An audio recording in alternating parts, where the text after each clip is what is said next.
Hi, it's Amy again. Well, I had a little bit of a break here. After the doctor's appointment, I wanted to do another video blog. Kind of want to tell you a little bit about the very beginning with our son TyTy. Found out that I was pregnant with him when I was 21, and we were just so excited because we already had our little girl, and we wanted another little boy.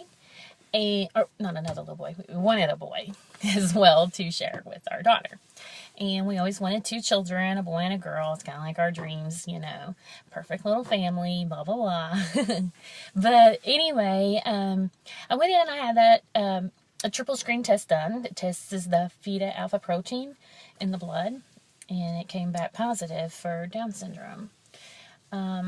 So I got a phone call telling me about that positive, and that the doctor wanted to send us to St. Louis to St. Mary's Hospital for genetic counseling and testing to see if Tyler did have Down syndrome. Because sometimes the triple screen gives you false positives, but in order to make sure for sure, then we could go up there for some other testing. So I'll never forget that phone call. I was really upset after that. But there's been one piece of advice that I've always taken with me ever since that day. Because I first was very upset, like, oh no, what am I going to do? I didn't know what to do to tell my husband or my mom, I think I was okay with the news, but I guess I didn't know how others would take it. I remember calling my best friend Lisa at the time when I first found that out. And I told her about the triple screen. Man, her words were so powerful to me that she actually told me, she said that she was jealous of me, how lucky I was that God would trust me with one of his angels. And, God knew what he was doing when he made me pick up the phone and call her. Because I've taken that with me, that God is trusting me to take care of one of his special angels. And like I said, I just always take that with me all the time. And I feel honored by it. Well, ended up, telling my husband and my mom and all that. And of course, my mom was upset. My husband was very confused. We were both confused. Like, what are we going to do? Thinking of possibilities. Like, what would this mean for our daughter, Ashley? As they grow up, as they're growing up through the years and everything, just, you can only imagine the different thoughts that come into your mind when you're finding out that your child may have Down syndrome. Well, we ended up going to St. Mary's, and the genetic counselor that talked to us couldn't really see any reasons, genetically why we would be having a child with Down syndrome. There definitely wasn't any genetic markers for it, basically. I was 21, my husband was 20 at the time, and they couldn't see anything. But they went ahead and they did a level 3 ultrasound.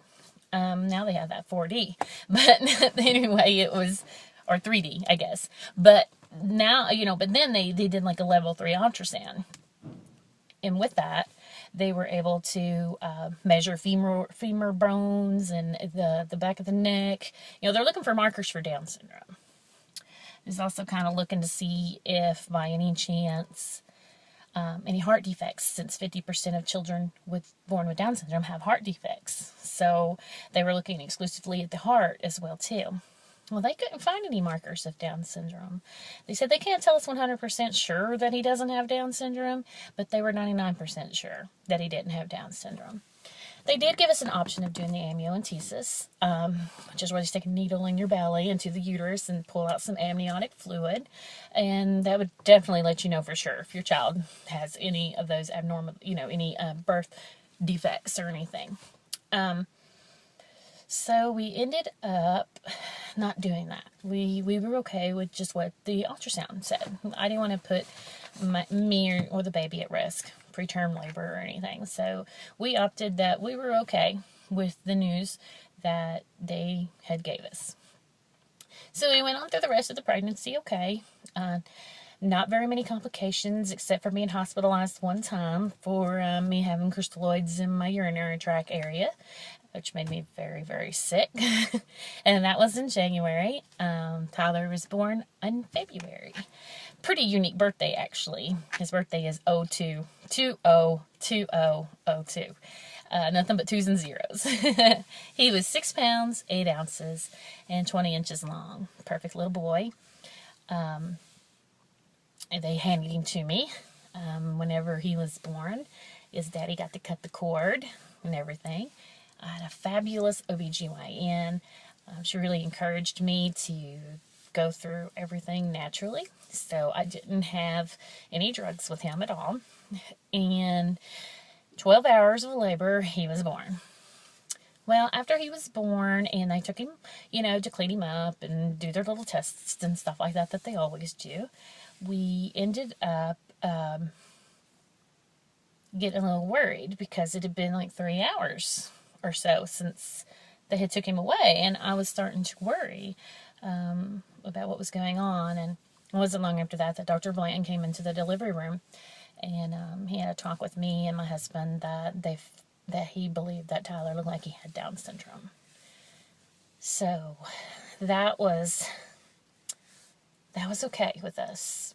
I think maybe the possibility of knowing that ahead of time, even though they didn't think that he did, that 1% chance that was out there that he would have Down syndrome, was enough cushion to be okay with us. And we were fine with that.